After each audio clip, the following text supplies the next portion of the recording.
से पूरे हिमाचल में बहुत मतलब क्रिटिकल सिचुएशन थी, खासतौर पे लोन के मुद्दे पे, घरों पे ताले लगने के मुद्दे पे।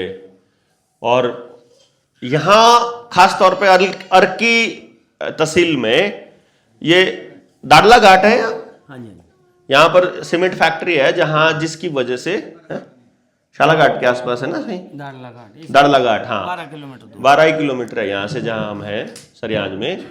यहाँ बहुत ज्यादा कर्जे में पूरे के पूरे समाज को मतलब एकदम दलदल में धंसा दिया है सब कोई, और शोशेबाजी थोड़ी ज्यादा हो गई तो अपने मूल रूप से भागने लगा हिमाचली, जिसकी वजह से पूरे ही मतलब यहाँ दूर दूर से दूसरा हिमाचली भी आया हुआ है, मतलब ऊपर किन्नौर वाला भी, रोडू वाला भी, और उधर से भी काम रोजगार की तलाश में। तो सबके घरों को उजाड़ने का काम यहाँ किया। पहले भी बहुत से लोगों के यहाँ मतलब नालागढ़ में भी और उधर शिमला में भी लोगों के बहुत ताले टूटे हैं यहाँ, मतलब लोगों ने अपने अपने घरों के ताले तोड़े हैं। और हिमाचलियों के मामले में मैं मतलब इतना कॉन्फिडेंट नहीं था शुरुआत में, क्यों नरम आदमी होता है और प्रशासन वाले तो लठ लेके आते हैं, लड़ाइयाँ तो नेचर में ही नहीं है, लड़ने वाले तो नीचे हैं। वो ये तो बनियों जैसे लोग हैं, मतलब ठाकुर भी यहाँ का तो बनिए जैसा ही है, कहने को ठाकुर है बेचारा, लेकिन वो इसलिए मैं ये सोचता था कि ये नरम आदमी जो है ये लड़ पाएंगे कि नहीं लड़ पाएंगे। और लेकिन फिर मैंने एक चीज देखी है कि सारा ही मसला ना शरीर से और इतिहास से नहीं चल रहा है। मौजूदा परिस्थिति में जिसको समझ आ जाएगी वो लड़ लेगा। एग्जाम्पल दिया है अपने राजू भाई ने, मतलब पूरी सिचुएशन को ये बताएंगे पूरे देश के सामने, पूरी दुनिया को, कि भाई हिमाचल के अंदर तो खास तौर पे अब प्रशासन को ये हो जाना चाहिए समझ में कि भाई नहीं बचेगा। अगर लोग इकट्ठे होने शुरू हो गए हैं, मानेंगे नहीं। यहां तो 8 गांव ने ये प्रण लिया है कि 8 के 8 गांव इकट्ठे होकर काम करेंगे। अगर 8 इकट्ठे हो गए तो फिर कौन, किसी के घर में ताला नहीं रहेगा, किसी को कोई मतलब बैंक वालों को तो यहां से भागना ही पड़ेगा, कोई ऑप्शन नहीं है। सबको समझ आ जाए, बात क्लियर हो जाए और पूरा देश उसको सुने। इसलिए मैं आपसे गुजारिश कर रहा हूं राजू भाई कि एक बार अपनी सिचुएशन को एग्जैक्ट बताओ कि हालत क्या थी, समझ आने के बाद क्या हुआ, और अब प्रशासन का क्या नजरिया है, अब क्या हालात है एक्चुअली। सबसे पहले मैं नमस्कार करता हूँ आपको। जब पहली बार मैंने लोन लिया था 29,80,000 रुपये का, तो 2018 में मैंने लोन लिया था और 2020 तक मैंने 16 लाख रुपए मिनिमम मैक्सिमम चुका दिया था। लेकिन उसके बाद जैसे ही मार्च की किस्त दी, अप्रैल में जाके कोरोना लग गया था। अभी इसके बाद तो 2 महीने वो रहा, काम वैसे ही ठप हो गए और किस्तें भी टूट गई। तो उसके बाद फिर किस्त मेरे से नहीं देगी, मतलब 31,000 कुछ किस्त थी, तो जैसे 20 दे दिया, 15 दे दिया, वैसे चलता रहा साल तक। हाँ शायद साल तक। तो साल के बाद जब किस्त नहीं मेरे से प्रॉपर दी गई या जो भी इंटरेस्ट था नहीं दे पाया, तब बैंक वालों के समन, लेटर, फ़ोन, घर में आना जाना चला रहा। लेकिन फिर 2022 में उन्होंने मेरे ऊपर केस कर दिया कि भाई तैने लोन लिया और तू चुका नहीं पाया है। तो 2022 में फिर केस, जैसे साल भर केस चला, उसके बाद घर में ब्रदर की डेथ, भाभी की डेथ, फिर परेशानियां बढ़ती गई और मैं फंसता गया। जब मोर्चे से जुड़ने की बारी आई थी तो उस दिन मैं क्या मेरे मन्नू भाई मतलब इतने परेशान थे। ये मेरे को काफ़ी टाइम से पहले बोल रहा था कि भाई बल्हारा नाम का कोई आदमी है और हमने जाना है। मैं क्या भाई देख, मैं तो फेसबुक ताला कब लगाया था उन्होंने लगाया था 16 मई 2025 को। 2025? हाँ, 1 साल पहले 16 मई। हाँ, बस मैं वही बात बोल रहा हूँ, बस आता हूँ उस पर। तो जब गए ट्रेनिंग में, पहले हालात इतने ख़राब थे कि घर वाले, मेरी माताजी सुबह से शाम तक जो कीर्तन भजन होता है मेरे को चला रहता था। सुबह से शाम तक गाली गलोच, मतलब तूने किया, तूने किया, तूने किया, जो किया बस तूने कीर्तन किया। भजन का मतलब गाली गलौज। तो मैं यही बोलता था कि इस उम्र में राम राम करो, बाकी भगवान रास्ता देगा। और मैं अपने जैसे देवता जी हमारे, बस ये की रास्ता मांगता था, भाई मेरे को या तो रास्ता दिखा दे या मौत दे दे, मेरे को रास्ता दिखा दे, पैसा भी नहीं चाहिए, कुछ भी नहीं चाहिए, बस कोई ऐसा बंदा मेरे को भगवान का फरिश्ता भेज जो मेरे को ऐसे गाइड करे कि मैं दुनिया से लड़ने की ताकत रखूं। तो बस एक दिन ऐसा आया, वो सच में हुई बात। बस 4-5 दिन इसने बोला कि भाई हमने जाना ही अब हरियाणा, लास्ट वो ऑप्शन है, और थी भी वो लास्ट मेरे आइडिया से, मतलब ख़त्म था उसके बाद काम। पर उतने में इनकी वीडियो आ गई, भाई हम घाटकोटी में आ रहे हैं और जो भी आना चाहता है वो आ जाए। मैं क्या फिर ठीक है, जेब में पैसे भी नहीं थे, 200-300 रुपये का पेट्रोल वो था हमारे पास, बाइक उठाई पहुंच गए। जब वहाँ पहुँचे, चला 3 दिन प्रोग्राम। उस वक्त मैं सच्ची बात बताऊँ, मेरी समझ में जेड़े आधे बंदे तिया है ना सर भाई, नहीं समझ आ रहा है। इनको समझ कब आएगा जब ये फंसे हुए होंगे और चिंतन करेंगे ना अकेले बैठ के, तो समझ बोले ऐसे ताले खुलेंगे कि जबरदस्त तरीके से वो करेंगे। तो फिर आए, समझ इनको भी नहीं आया वहाँ 3 दिन में? 3 दिन में नहीं आया वो मेरे को समझ।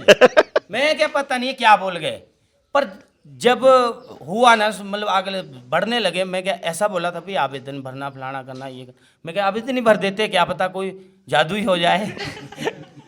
तो ये कंप्यूटर का मास्टर है ही मेरे साथ, तो मैंने इसको बोला, मैं तू भर लेगा भाई, और भर लेंगे, उसमें कौन सी बड़ी बात है। तो फिर मंगाया हमने, गौरव भाई ने भी फ़ोन उठा लिया। मैं क्या भाई आवेदन भेज दे मेरे को, बात तो हुई थी भाई, ठीक है भेजते हैं। आया आवेदन, पहला आवेदन आया, बैंक को लगाया, फिर बैंक से जवाब आता है मेरे को कि जो आपने रुपए का मुद्दा पूछा है आप उस विभाग की शाखा से लें, ठीक है। तो फिर उसके बाद आरबीआई से भी आया कि रुपए का मुद्दा जो है हमारे पास स्पष्ट नहीं है, जो मोटा मोटा बता रहा हूँ, कोई ऐसे थे प्रश्न भाई उसमें प्रश्न स्पष्ट नहीं है। तो जब ये पढ़ा हमने भाई, ये वाकई सच में लिखा गया भाई किताब में कि ये नकली नोट है, और 2 रुपये से 2000 तक के जो है और रिजर्व बैंक के, और वो मतलब जैसे 2016 में नोटबंदी हुई, तो तब माइंड में थोड़ी सी ज्योति जगी, वाकई ठीक बोल रहे हैं, ये तो साले कभी भी बंद कर सकते हैं, इनका क्या भरोसा है। तो फिर हमने आवेदन लगाया और प्रोसेस चला। जब लास्ट में संपत्ति के कब्जे वाली बात आई, तो लास्ट में डीसी साहब का ऑर्डर आता है कि भाई इस बंदे के वर्णित बिंदुओं पे घोर, मतलब इतनी गहराई से सख्त कार्रवाई की जाए कि बैंक को ये हिदायत दी उन्होंने कि उसकी एक कॉपी एक शिकायतकर्ता को संतोषजनक तरीके से, क्योंकि आपने डीसी को भी चिट्ठी लिखी थी। हाँ, डीसी को भी गई, डीजीपी, आरबीआई, उनको पता लग गया सब जगह जाली है, जा चुका था सर। हाँ। तो जब ये जवाब आया तो उसका प्रूफ रखा हुआ हमने। अब डीसी साहब ने दिया, उन्होंने बैंक ने कोई जवाब नहीं दिया हो मेरे को, ना वो दे पाएगा, शायद नहीं दे पाएगा। जब बैंक ने पहले लिख दिया कि इस शाखा से ले, तो मैनेजर साहब यहाँ आए, मैंने बोला भाई मैंने लोन तेरे से लिया कि आरबीआई से लिया, जवाब तो मैं तेरे से मांगूंगा, तू देना मेरा जवाब। हाँ, ताले ना बताने दो कोई नहीं, बताने दो आएगा फिर आगे बताने दो, हाँ जल्दी है, कोई नहीं ना स्किप तोड़ने का तो आएगा भी, जो रह जाएगा बताना। अभी तो ये अभी तो अपना कॉन्फिडेंस बिल्ड कर रहे हैं। इन्होंने प्रथम दृष्टया मेरे कहे से नहीं, इन्होंने खुद चिट्ठी डाली, बैंक वालों का जवाब आया, यार सिंपल सा सवाल पूछा था, हाँ ना में लिखना था, वो कह रहे प्रश्न स्पष्ट नहीं है, वो कह रहे हमारे पास इसका जवाब नहीं है, वो कह रहे इधर उधर की बातें कर रहे हैं। मैं पूछूं कि भैया तुम्हारे पिताजी का नाम क्या है, तुम कहो कि मेरे को तो करनाल जाना है। क्या मतलब है यार ये, यार पिताजी का नाम बता, बात खत्म। लेकिन नहीं जी, वो कोई और ही बात है, मतलब कुछ भी कह देते, कुछ भी कह लिख के भेज देते हैं, कहते हैं तुम्हारी बात हमको मान्य नहीं है, हम लिख के भेज दे हमको तुम्हारी नहीं है मान्य। फिर इतनी बात से थोड़ी पीछा छूट जाएगा, पेटा तो बढ़ना पड़ेगा भाई, ऐसे थोड़ी, यूं थोड़ी ना। तो ये अभी कॉन्फिडेंस बिल्ड हो रहा है। जब इन्होंने सिस्टम से सवाल पूछा, बैंक से सवाल पूछा और बैंक भागने लगा, तो हिम्मत सी बढ़ेगी ना भाई, दुश्मन सामने से 2 कदम पीछे होएगा तो मजबूत होएगा डंडा कि यार मारूंगा इसको, आरामी को। आदमी मजबूत होता है कि यार ये पीछे हटने लग गया, इसका मतलब है कुछ कमी है। कंटिन्यू जब प्लीज।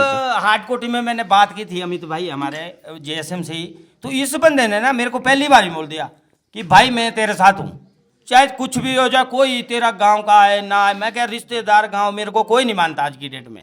मैंने सीधी स्पष्ट बात की कि मैं क्या इतने बुरे हालात हो चुके हैं मेरे, भाई मैं किसी को मुंह नहीं दिखा सकता। मतलब मैंने गुनाह कर दिया कि मेरे ऊपर कर्जा है। चलो मैंने 10 भाइयों से ऐसे भी लिए होने, उनके पैसे तो मैं दूंगा ही दूंगा। क्यों फिर केंद्र सरकार ने जो वर्ल्ड बैंक से ले रखा है हमको गिरवी रख के, वो इससे भी बड़ा गुनाह है फिर तो। हमारे नाम पे लोन ले रखा, जो अगर लोन लेना गुनाह है तो जो सरकार ले रही है विदेशों से वो भी तो गुनाह है। और जैसे ये बैंक हमारे को बिना हमारा घर गिरवी रखे नहीं देता, उसने क्या गिरवी रख के दिया हमारे को? वो कोई चैरिटी थोड़ा कर रहा है, वो भी तो ब्याज ले रहा है ना। वो क्या गिरवी रख के देखा हुआ है ये भी तो पता लगना चाहिए। तो हमारे से बड़ा पापी है वो, तू अपना चुकता कर दे, मैं कर दूंगा अपना। अडानी से ले लो, हम उनसे तो ले नहीं पा रहे, उनका तो माफ करते हो और हम लोगों को हमारा घर नीलाम करते हो। कंटिन्यू। यस। तो जब हुए जेएसएम के 4 बंदे पहुंचे, जेएसएम वाले 4 बंदे पहुंचे, उन्होंने आके मेरे समझाया, गांव वाले भी बल्कि आए थे बेचारे अपने गांव वाले, तो उन्होंने समझाया कि भाई ऐसा ऐसा मुद्दा है और ऐसे ऐसे हमने संपत्ति के संबंध में डीसी तक को लेटर भेज दिया है कि आप हम 5 दिन का समय आपको दे रहे हैं। देखो ये है मालिक और नौकर वाली बात, जो सर ने भी शायद बताई होगी कि मालिक कौन है और नौकर कौन है। जब मेरे को ये चीज़ समझ में आई कि जनता ही सरकार है, सरकार ही मालिक है, तो हम जनता है ना, हम क्यों डरे फिर। उसके बाद मेरे अंदर जो कॉन्फिडेंस ताले तोड़ने के बाद आया, फिर पुलिस वाले आए, 15 जने पुलिस वाले आए थे उस दिन घर में, और अकेला मेरे माताजी मेरा परिवार था। पर मैंने एक बात जरूर समझाई थी, पर सबसे पहले मैंने परिवार को ही समझाया था कि अगर हम ऐसे ही आपस में लड़ते रहे टूटते रहे तो गए, तब घर भी गया, ज़मीन भी गई, वो पैसा भी गया, बस तब बर्बादी है। पर मेरी माताजी और घरवाली भाभी मेरे छोटे भाई की सब इकट्ठे हुए, भाई जो होगा देखा जाएगा। मतलब कॉन्फिडेंस यहाँ से भी बढ़ गया, भाई अब हो चुका है, अब क्या कर सकते हैं, तेरे को मार थोड़ी सकते हैं। तो ये चीज़ जब मेरे अंदर आई और मैंने अपना 8 महीने का स्ट्रगल जो था मेरा, मतलब ताले लगने के बाद बाहर सोया, और परिवार के लिए एक छोटा सा कमरा, मैंने प्रशासन की उस वीडियो में बड़ी तारीफ की है। मैं क्या एक कमरा मेरे को छोड़ गए हैं, मेरे ही घर में ताले लगा के मेरे लिए ही अकेला सब कुछ, मतलब इतना हो गया उन्होंने। तो जब आए पुलिस वाले तो थानेदार साहब कहते हैं कि भाई तूने ताले तोड़े। मैं क्या सर मैं आपको एक बात बताऊं, पहले तो आप जुबान संभाल के बात करें मेरे साथ। ठीक है, आप इस वक्त मेरे घर में खड़े हुए हेमचंद थोड़ा चलो हाँ उसी लैंग्वेज, हाँ उसी तरह बोलो बोलो बोलो, वैसे ही बोलो, वैसे बोलो। क्या हुआ? जब एसएचओ साहब ऐसे आए गाड़ी से कि मैंने बहुत बड़ा गुनाह किया हुआ, सिंघम स्टाइल, पूरा सिंघम स्टाइल, जैसे एकदम से अजय देवगन वो बोलता और एकदम अटैक, मतलब वो एक पुलिस वालों का इंप्रेशन दिखाने का तरीका होता कि बंदे हमारे से डरे। तो जब मेरे को बोला कि भाई तूने ताले तोड़ के, मैं कहा मिस्टर माइंड योर लैंग्वेज, आप ढंग से बात करें पहले, आप इस वक्त मेरे पास खड़े हो, ठीक है। तो जब मैंने ये चीज बोली वो बंदा समझ गया कि ये एक वाकई नहीं डरने वाला, ये वाकई ये कुछ बंदा ही। और अच्छा तब हंस गए हो। तो उसके बाद जब उन्होंने बोला कि भाई तेने ताले, आपने ताले तोड़े, मैं क्या यस, मैंने वीडियो बनाई है, मैंने ताले तोड़े हैं। और भाई जो बंदे तेरे साथ आए थे, मैं क्या साथ मेरा भाईचारा है भाई, मैं गांव में रहने वाला, समाज में रहने वाला बंदा हूँ। यहाँ पे भाईचारा होता है, जब शादी ब्याह में इकट्ठे हो सकते हैं, जब मरने पे इकट्ठे हो सकते हैं, तो एक मुहिम ऐसी चलाएंगे हम लोग कि किसी भी भाई के साथ कुछ गलत होगा तो हम खड़ेंगे उसके साथ। ताले लगाने ये कोई मैं क्या गुनाह नहीं किया है, अगर आपके पास है तो अभी अरेस्ट करो और मेरे को ले जाओ, फिर देखो तमाशा अब उसके बाद क्या होता है। तो ये चीज़ बस हुई। उसके बाद बोलते हैं कि भाई तुम्हारे चाय पानी पिलाने की और रिवाज नहीं है। मैं क्या सब कुछ है, पर मैं क्या आप सिस्टम के बंदों के लिए नहीं, मेरा ही घर मैं क्या तोड़वाने के लिए सिस्टम की तरफ से यहाँ आए और आपको ही मैं चाय पानी पिलाऊंगा। बल्कि 10-15 जो कुर्सियाँ भी थी वो भी मैंने बच्चों से उठाई और मैं क्या साइड में रखो, 1 घंटा खड़े रहे हो, 1 घंटा। तो अब आप आइडिया लगा सकते हैं, अगर मैं अकेला ये चीज़ लड़ने के लिए तैयार हूँ तो आप लोगों को क्या प्रॉब्लम है? किसी के साथ खड़ते हुए आपके ऊपर कोई FIR नहीं होगी, कोई ऐसा कानून नहीं है। नहीं हो जाए तो क्या दिक्कत है? हो भी जाएगी तब भी देखो 120 भी बोला थानेदार साहब ने मेरे को, जैसे ऐसे चुने तो 120 भी लगती है देशद्रोह, कोई षड्यंत्रकारी या हमने आतंकवादी गतिविधियां, इसके चक्कर में इसका मोबाइल जब्त कर लिया उसने। शक के उसमें 1.5 लाख व्यूज बहुत होते हैं 1 घंटे में जो आए थे, ठीक है। ये बोले मेरा मोबाइल, मैंने दूसरे दिन चंडीगढ़ जाके मोबाइल लिया। मैं कहा भाई मैं देता हूँ मेरे लिए, मैं कहा तुम मोबाइल दे। बस हफ्ते 10 दिन बाद हम छुड़ा के भी ले आए। तो ये कुछ नहीं है, सिस्टम सिर्फ डरा रहा है, और जब तक हम लोग डरते रहेंगे हमारे साथ ये होता रहेगा। जब मान लो 50 बंदा इधर की तरफ है और 5 परे से आ रहे, तो जीत पाएगा वो आपसे कभी? इतना का लॉजिक है छोटा सा। तो डरने की बात नहीं है बस। हाँ जी, कानून देखो, कानून की लड़ाई से लड़ेंगे ठीक है।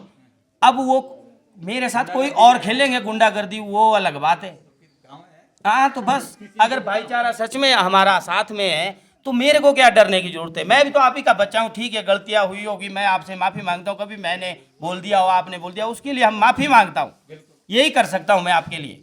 अब हमने शाम को एक दूध वाला मतलब कॉन्सेप्ट जो हमने छेड़ा था, तो उस पे बात करनी भी जरूरी है हम लोगों को। मैं लोकल बंदा हूँ, कल को आप भी पूछेंगे यार ये जो बंदा ही रहा था तो चलेगा, तो चला गया तो भाई मैं तो हूँ, तू मेरे से बात कर, फिर मैं आगे कनेक्शन करूंगा। इन्होंने साफ बोल दिया है कि प्लांट मैं नहीं लगाऊंगा, प्लांट तुम लोग लगाओगे, काम तुम करोगे, पैसा तुम कमाओगे, मालिक तुम हो, जमीन तुम्हारी है, घर तुम्हारा है, जो भी रास्ता दिखाएंगे। जैसी गाइडलाइन मुझे मिली तो आज मैंने अपनी 1 करोड़ की प्रॉपर्टी बचा ली है। मतलब पुश्तों के लिए, अपने बच्चों के लिए, पूरे समाज के लिए एक इतिहास दिया है। भाई ऐसे काम करेंगे, मिलके करेंगे तो और भी जबरदस्त होगा, इससे भी खतरनाक होगा। जैसा मर्जी सिस्टम हो, जो मर्जी हो जाए। तो मेरी आप सभी से यही गुजारिश है कि सब मिलकर रहे, सब मिलकर रहेंगे तो प्यार रहेगा। कटेंगे तो बटेंगे, लड़ेंगे तो जीतेंगे। प्रत्यक्ष को परिमाण की जरूरत नहीं होती, पर परिमाण को प्रत्यक्ष चाहिए, वो रिजल्ट मांगते हैं। अब मैंने रिजल्ट खुद दिया हुआ कि अगर आपके घर में ऐसा हो जाता है, कुछ भी आपके साथ ऐसा केस हो जाता है, तो आपने क्या करना है। तो राजू वो तो जानो, यहाँ पाटे थे या पंबड़ी थे, बुले थे, सब जानो राजू गुणा।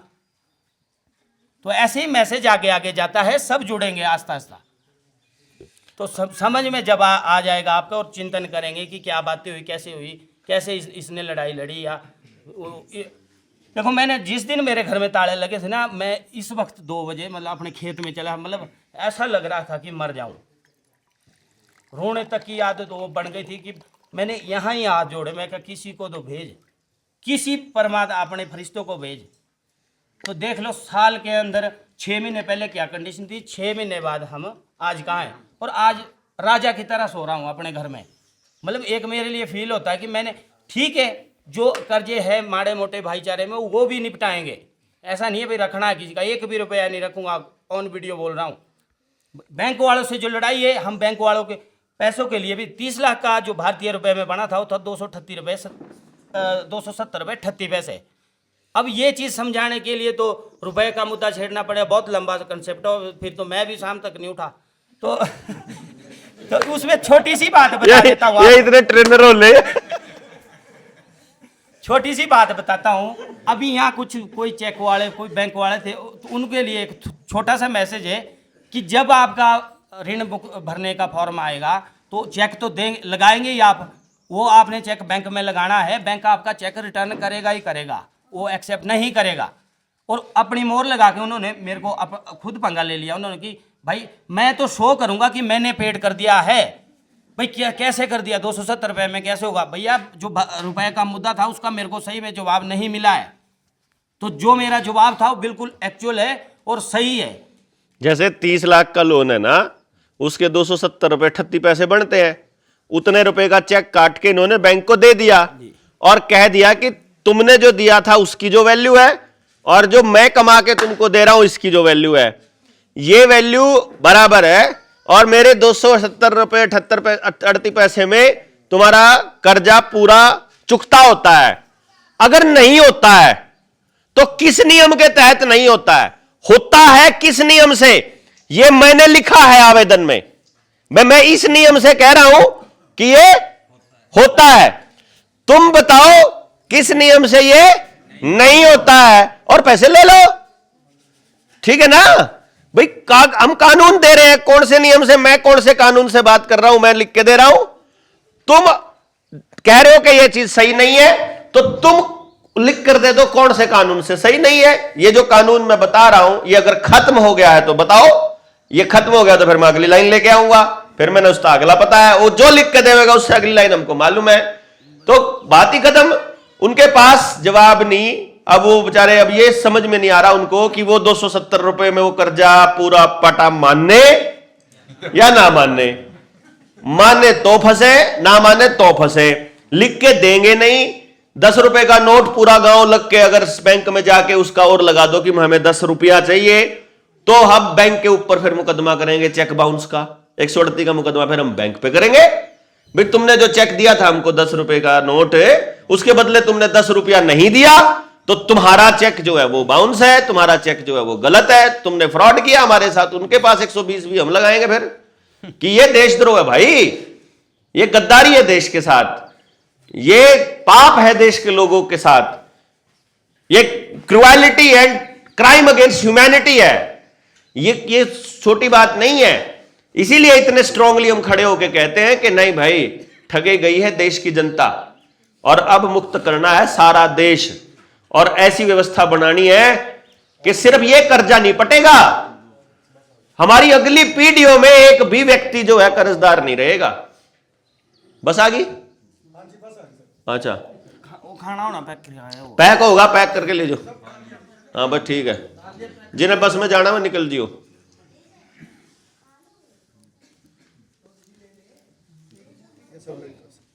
ये दो इसके पास नाम लिख ले। इनमें नहीं चलता इनका काम। हाँ ये असल में क्या है, खर्चा ज्यादा है, आदमी थोड़े हैं। कोई बात। हाँ कोई बात नहीं, मतलब मेन बात ये है जी, जो सबसे इंपॉर्टेंट बात है वो है कि हम लड़ना सीख रहे हैं, लड़ना चालू है, समझ के साथ लड़ना है। कोई दराती नहीं उठानी, कोई लठ नहीं उठाना। कोई अन्याय कर रहा है भाई, देखो जबरदस्ती हमारे घरों में घुस रहा है बिना किसी मतलब अधिकार के, भाई फिर तो देख हमको भी लठ उठाना ही पड़ेगा ना, ऑप्शन ही नहीं है, फिर नहीं है कोई ऑप्शन। इसलिए आप सब लोग जितने भी इस मिशन में जुड़े हैं, इस बात का ध्यान रखिएगा कि किसी के साथ भी अन्याय ना हो, इसलिए सबकी लड़ाई हमने लड़नी है, सबके भले के लिए। ठीक है जी, धन्यवाद। आपका बहुत बहुत धन्यवाद राजू भाई, इतने अच्छे कार्यक्रम के आयोजन के लिए और सारा कुछ आप सबका गांव वासियों का